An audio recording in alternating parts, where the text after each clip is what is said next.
What's up everyone, my name is Kelsey. Welcome back to my channel. Today we are talking about all of the books I read in May.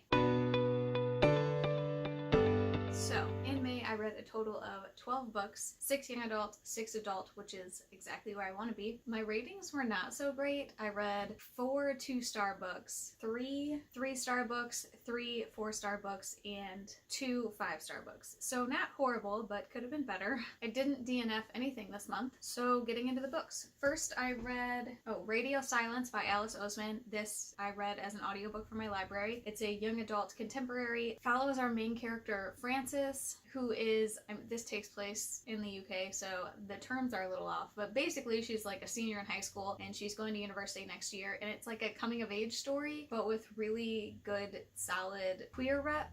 The main character, Frances, is, I can't remember if she is bisexual or a lesbian, but one of the two.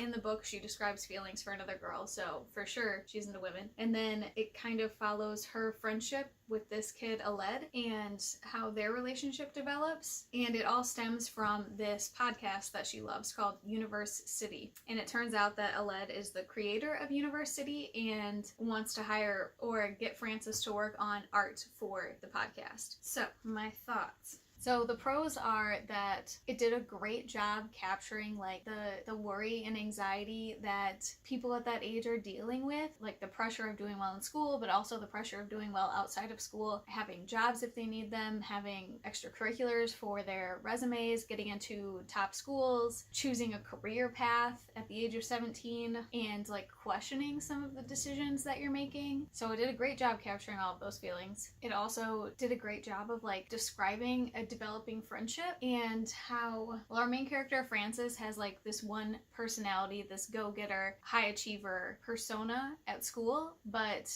at home and with this new friend Aled, she is much more goofy and strange. She is an artist, so it really captured that feeling of having different personalities basically around different people. My cons for this book are that the writing itself isn't great. I thought some of the dialogue was kind of awkward and it was really long. The book was just so long and it felt like it definitely dragged out at some parts. So overall I only gave it 3 stars, but if you're really into young adult contemporaries and you like to read about those like coming of age struggles, I think you would enjoy it. The second book I read, The Luminous Dead by Caitlin Starling. This is an adult sci-fi horror. It takes place on a different planet where our main character Gear has been hired to do like a cave diving expedition for our other main character, M. I'm not going to say too much about the plot because truly the plot is not that complicated. I mean, Gear is cave diving and she's doing an expedition, and that's the whole story takes place within these caves. Pros of this book are that it was super creepy. Like the cave descriptions and her being trapped in certain places, it felt so claustrophobic, and Gear is the only one in the caves and she communicates with M via like an audio connection, so she's alone, and that kind of isolation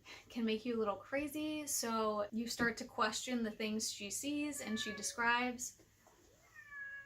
Really? Stop that. So annoying. Throughout the book, we're also like exploring the past of Gear and M and some like emotional trauma and struggles that they deal with. And it also follows like a developing romantic relationship between Gear and M. It sort of gave me like The Martian vibes because like Gear is isolated and it's almost a survival story. So if you liked The Martian, I would give this a shot. It's definitely scarier than The Martian though. And there's a lot of science and technology that she describes. So if that's something that didn't bother you from The Martian, you might enjoy it here. My cons for this book are that it got really repetitive. Like the whole middle section of the book, she's describing how she's going through these expedition steps, and it's like everything is described, you know, like she puts in an anchor, she attaches the lead, she moves to the next spot and does the same thing over and over. So between like a quarter and 2/3 of the way through the book, you see a lot of repetition, and it got old and kind of took me out of the creepiness of the story. And the romance between M and Gear, I felt like I needed more to make it feel more realistic at the end. I ended up giving it 3 stars, but like if you're into sci-fi horror, I would still give this a shot. 3 stars is not bad, just as a reminder. Third book I read was The Alchemist by Paulo Coelho. I listened to this as an audiobook for my library, and I read it for a book club that I go to, and I didn't like it at all. I gave it 2 stars. I thought it was trite, and what did I write here? I didn't put anything under pros. I think it's considered like a modern classic at this point, but I can't think of anyone that I would recommend it to. Maybe if you're really into fables, because I feel like this book just took like 18 different fables and shoved them all together into one story. Also, there are basically no women in this story. It does not pass the Bechdel test. I think there are like 2 women that he describes at all, and they're both love interest for the main character, and they have like 3 lines total. Wait, the first love interest doesn't even occur on page. He just thinks about her. Like, ugh. The audiobook was only 4 hours long though, so I guess that's a pro, and it sparked a lively discussion in the book club. Book 4 was The Star-Touched Queen by Roshani Chakshi. This is a young adult fantasy. I read a physical copy from my library. It follows Maya, who is the daughter of a king basically in this certain country that's kind of at war, but she's taken by Amar to marry and become queen of this other kingdom. I can't even find good words to describe this book because I was confused the whole freaking time. I only gave this 2 stars. It was just really confusing, and I saw a lot of people describe the writing as like, you know, beautiful prose and very poetic, and it just annoyed the crap out of me because it might have, like, the words were strung together in a pretty way, but they didn't make any sense. It just, like, it wasn't giving me any world building or context for the story. And there were a couple of parts where the romance between Amar and Maya was like sweet and made me feel a little swoony, but at the same time Amar was barely a character, so it's not like I was rooting for them to come out the other end happy. I won't continue the series. In addition to just being like confusing, the plot, it felt like 3 different books where like the first third was rooted in reality and the main character was skeptical of all things like mystical, and then the second section was like kind of a portal fantasy where some things are rooted in reality and some things get more fantastical, and the third section was like straight up fantasy with no logic behind any kind of magic system. It was just that was confusing. And also the main character just made some really weird decisions that you couldn't see where they were coming from, and she trusted some people for seemingly no reason. Next was The Immortalist by Chloe Benjamin. This is an adult literary fiction. I read this as an audiobook for my library. It follows 4 siblings, Simon, Clara, Daniel, and Varia, and as children in the 70s, I think, they find out about this woman who can tell the future. She's psychic and can predict the day of your death, and you know, they're kids, so they think it'll be like a fun adventure, so they all go together, and individually this woman tells them all the day that they're going to die, and it just follows them from that point forward until they die. So the book is divided into sections, 1 character at a time, and just tells their whole story. There is a lot of family dynamic exploration in this book, which is something I really love. There's a lot of themes of fate versus free will and, you know, predetermination and how our actions affect us in the future. And all of the characters are complex and flawed to the point where you actively dislike some of the decisions they make, but at the same time you understand why they're making them because you're with them every step of their life. My cons for this book are that the author made some weird decisions when writing about bodies, I feel like. The first section is from Simon's perspective, and he's a gay man in the 80s, and when he moves to San Francisco, I think, and the way she describes people from Simon's perspective just really like creeped me out a little bit. Like everything was all like striated muscles and like thick body parts, and like it was just weird. It just made me uncomfortable. Not even in like people that he was attracted to, like love interests. It was like literally everyone he saw, he described their bodies. It was weird. And she did the same thing in the women's chapters where she described their own bodies. Like at the very beginning, from this like 12-year-old girl's perspective, she starts talking about her pubic hair. It was just weird. So I ended up getting it 4 stars because other than like the weird writing choices sometimes, I really enjoyed it. Oh, that was another one I read for a book club, and again, like sparked some good discussion. Okay, next I read All Systems Red by Martha Wells. This is an adult sci-fi novella. I read this as an audiobook for my library. It follows our main perspective character who calls himself Murderbot, and he's basically a security unit set to assist this team of humans that are on an exploration of another planet. This cat, I swear. Teeny Tiny, please stop. Where was I? So, Murderbot. And Murderbot has managed to like emancipate himself from his control system and develops free will, basically. So it's a great discussion of when artificial intelligence becomes sentient, like where do we draw the line of legally being a person. But Murderbot is also just fucking hilarious. Like, he is uncomfortable around the humans, especially when he finds out, or when they find out that he is not just a robot. He doesn't want to speak to them because it makes him uncomfortable. He watches soap operas in his like helmet unit TV thing, like constantly, hours and hours and hours of soap operas, and he's constantly referring to them. Just so funny. And then this is a novella, so it's fairly short, but the plot is simple enough that it's well condensed in the format. I will definitely continue with the series. The whole series is called The Murderbot Diaries, which pretty accurately conveys like the humor the series has. And I don't have any cons. I gave this 5 stars. Like, I thought it was great. Highly recommend. Next, I read Gifted by A.J. Swain. This is a young adult dystopian, and I read this. Oh, I physically own this. This follows Zimri. I can't even, let's set up this book. So this takes place in the kind of distant future, like I think 75 years it said, where this operation becomes a thing so that they can imbue people with genius level intelligence or genius level artistic ability. So like music and physical art and like engineering and all of that is something that you can pay to get. So we follow Orpheus, who is the son of one of the creators of this surgery, who doesn't want to get the surgery because sometimes things go wrong, and also he doesn't want to be an artist in the spotlight, but his dad is trying to force him. Then we follow Zimri, who lives in the shitty part of town basically and just does manual labor, but she is a natural musical genius who puts on illegal concerts. If it sounds confusing, that's because it's confusing. My only pros were that there was some potential here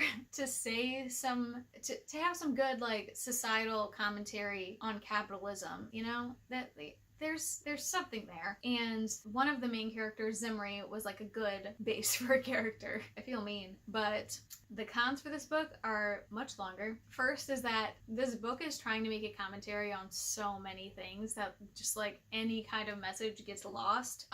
The author also did this thing where she made up slang words, a lot of them, a lot of slang, and it was just really dumb, and it didn't sound genuine at all. And she actually does say it was either 75 years from today, and there's no explanation of how things changed so drastically, so quickly, from a technological perspective and a social perspective and governmental perspective. Like, it could happen, but there's no explanation for how it happened in this book. It was hard to suspend my disbelief. And my last critique is that the writing just isn't very good. It needed more editing for sure. There's one particular passage I remember where we have 2 perspectives, Orpheus and Zimri, and they're both written from, I think, limited third person? No, it's first person. So there's this part where he runs into this character who doesn't remember her name, and we know who it is because we've met her from Zimri's perspective, but he doesn't know who she is, and somehow he uses her name without any kind of dialogue taking place between them in his own inner narration. It just, like, I read it and I was like, did I miss something? And I went back and reread up to that point, like, nope, there's no way he could know this person's name, and yet he's using it in his own internal dialogue. Just things like that throughout the whole book. So I gave this 2 stars, and I probably won't pick up more H.A. Swain if, like, because the flaws were so blatant and the core of the story wasn't good enough for me to be like, yeah, I'd give her another chance. Book 8 was The Summer of Jordi Perez and The Best Burger in Los Angeles. This is a young adult contemporary, and I listened to an audiobook from my library. It follows Abby, who runs a fashion blog for plus size girls because she is plus size, and she gets an internship at this store in Los Angeles that she's been coveting, and on this internship she meets a girl, Jordi, who she gets a crush on, and a relationship develops from there. So pros of this book are that it was just really freaking cute, and it was like very summery vibes, so I feel like this was a good time to read it. It's a little depressing where I live. It's raining a lot. So this gave me some like good summer vibes. The romance was like really sweet, but also like had some depth. The characters had a lot of depth. They have serious things to be thinking about their futures, more coming of age type stuff. In addition to the romance that Abby has with Jordy, she also makes a new friend, and like the friendship dynamics were well done. My only con for this book was at the end there's a conflict, obviously, and I thought that the concerns that the main character had about the conflict were brushed over too quickly, and I think everything that she was thinking was totally valid and it was resolved too neatly for me. So I still gave it 4 stars, really enjoyed it. Next was Red, White, and Royal Blue by Casey McQuiston. I have had this pre-ordered for months and months, and it totally lived up to my expectations. It's a new adult/adult romance. This follows Alex Claremont Diaz, who is in a more optimistic United States in the year 2019, where he is the son of the first female president, and he has this sort of rivalry with Prince of Wales, the second son of the Queen of England. And after an incident at a royal event, their respective PR people put together this fake friendship, and from that fake friendship develops a real friendship, and then eventually a romance. It's just like everything I need in a romance. It's just a subtle side note, but they write these emails to each other where they include quotes from queer historical figures writing to their romantic partners, and it is just like the cutest shit. Like every time it happened I was like, oh my god, my heart. It's just like so fucking cute. So cute. I wrote down a lot of prose for this book, so I'm just gonna read them straight off the page here. So Alex, in addition to the romance, one of the things I love so much about this book is that the romance is the focus, but these people still have their own lives with actual things going on, which is one of my biggest problems with most romances. Like, the romance isn't the only thing that's happening in someone's life at any given time. So in addition to the romance, Alex is trying to get through school, and he is trying to jumpstart a career, and he's sort of questioning some of the decisions he's making, and he isn't sure he's going in the right direction, which is something I relate hard with. Alex and his family are from Texas, so he has a really complicated relationship with his home state, one of those where he loves where he comes from, but it seems a lot of the constituents don't support him and his family, especially he worries about his sexuality because he's already Hispanic. I also love the family dynamics in this book. Like, there's this core group of people that Alex and Henry hang out with. So Alex, Nora, and June are like the White House group, and there are 3 friends. Alex and June are siblings, and then Nora is the granddaughter of the vice president. So they spend a lot of time together, and that group dynamic is just so good and very realistic. There's some side characters that are really good. Zara, I think her name is. The writing is really good. It is like laugh out loud funny. Like within 50 pages of this book, I'm sitting in bed laughing so hard I'm crying because it's just so funny and so sweet, and I literally want everyone to read this book. I keep messaging people. I'm like, hey, have you read anything lately? You should read this book. Next time you go to the library, get this book. I feel like I'm talking a lot about this.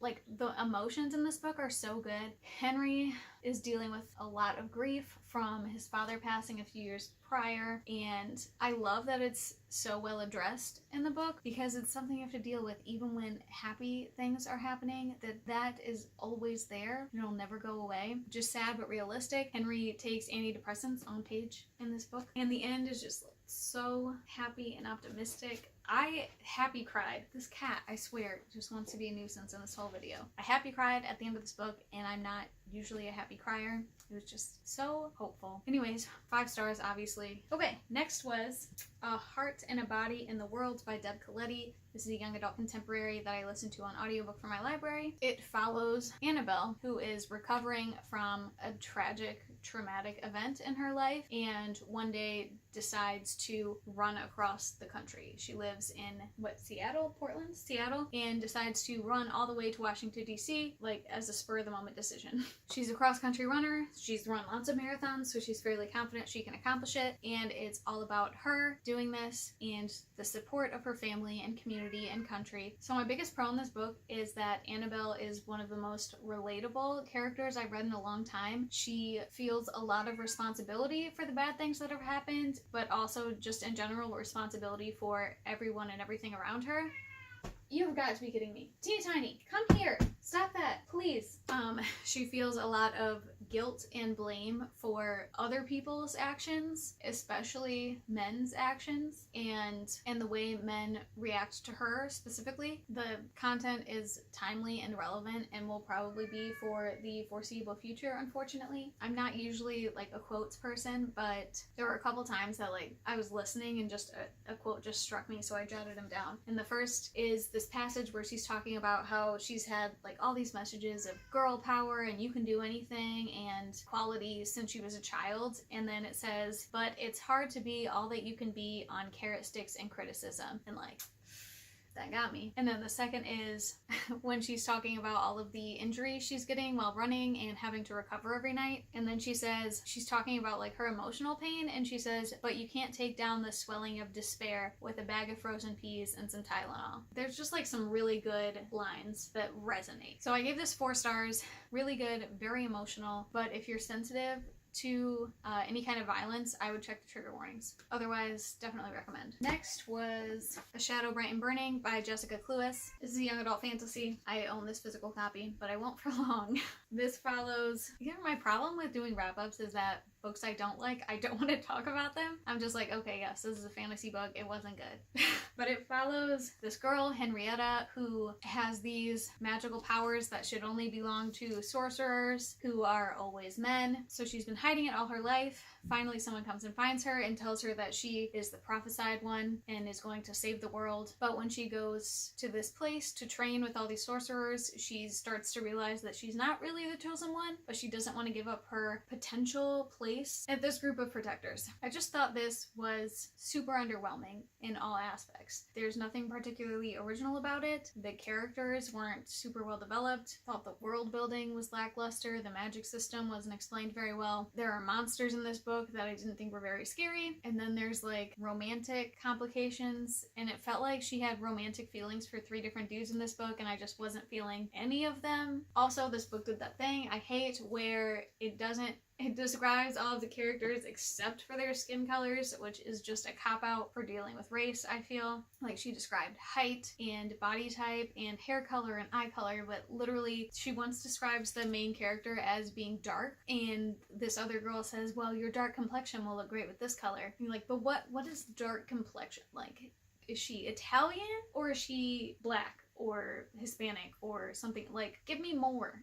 That's not good enough. And I should clarify that she didn't say her skin was dark. She said, with your dark coloring. And like, once again, that doesn't mean anything. It's one of my pet peeves in books. 2 stars, wouldn't recommend, won't read more. The last book I read, I'm getting tired, I don't know why. Talking about books like gets me all tense. Anyways, last book was Vox by Christina Dolcher. This is an adult speculative fiction, or dystopian, I guess. I listened to this audiobook from the library. This is for a book club, again, not till July, but in June I'm only reading books with queer rep, so I had to read it early. This follows our main character, Jean, in a near future where women are only allowed to speak 100 words a day, and that includes writing or signing. They're not allowed to communicate in any way other than words, and they're only allowed to use 100 words a day. And it's kept track of by this bracelet that they wear, counter that's like connected to their voice. If they speak more than 100 words, they get shocked, and every word they speak after that, they get shocked more and more until the pain is unbearable and can do permanent damage. So that right there is like an interesting setup, and I was like pretty drawn in from the start. The characters, I can't say all the characters, but our main character, Jean, is complex and kind of unlikable at some points. Her husband, Patrick, I think we get to see a little bit of him. And then there's her co-workers. We get a little bit of them. One critique I have of this is that all of the other characters could have been more. Everything is from Jean's perspective, so that's limiting, but I wasn't particularly attached to anyone else. This book was entertaining from start to finish. Like, it's very intense. After our initial setup happens, our main character Jean is a linguist, I think. She's a PhD and has been working in the past on this project surrounding language centers in the brain, and the president's brother is in an accident which affects this area of the brain, and they call her in and give her special permission to speak and work in order to fix the president's brother, basically. So it's pretty intense throughout the whole book, and it was very entertaining to read. The beginning of the book had like some interesting social commentary, and her relationship with her son was especially interesting because he is in his late teens and he's going through high school in this new world where boys and girls are being separated and taught in school differently. Young girls are not allowed to speak. They're taught gardening and simple mathematics so they can grocery shop and shit, and the boys are basically being indoctrinated into this new way of thinking. And the way her son changes because of the way society is moving was just really fascinating, and her relationship with her son and her feelings towards her son were really interesting to read. That was one of my favorite parts of the book, really. Cons for this book was that there's like a big tonal shift, like right in the middle, I feel. So the beginning is very like speculative fiction, lots of social commentary and interesting political movements. And then the second half of the book is like a romantic thriller, and it was just a weird shift, and it was still entertaining, but I wish I would have picked one, because to lose all of the deep thought-provoking stuff in the first half of the book was kind of a letdown. Also, for a book that is so bent on breaking social gender roles, there is a lot of encouragement of toxic masculinity. Like, there are several times where the main character complains that her husband won't beat someone up. Like, just ridiculous shit like that. So I ended up giving this 3 stars. Like, it was fun to read, but looking back on it, definitely some pretty big flaws. But I would read Christine Dalter again if she releases another book. I would check it out. Okay, those are all the books I read in May. I really hope I've been saying May this whole video, and now I'm a little worried I've been saying June. But these are all the books I read in May. If you've read any of these, let me know in the comments. I'd love to talk about them, or let me know what you read in May that you loved and I should check out. I post book-related videos every Wednesday, so if you want to see more, subscribe. If you like this video, hit like. If you want to keep talking, you can find me on Twitter at Kelsey Reads or on Goodreads at Kelsey Lynn Reads. Otherwise, I'll see you next week.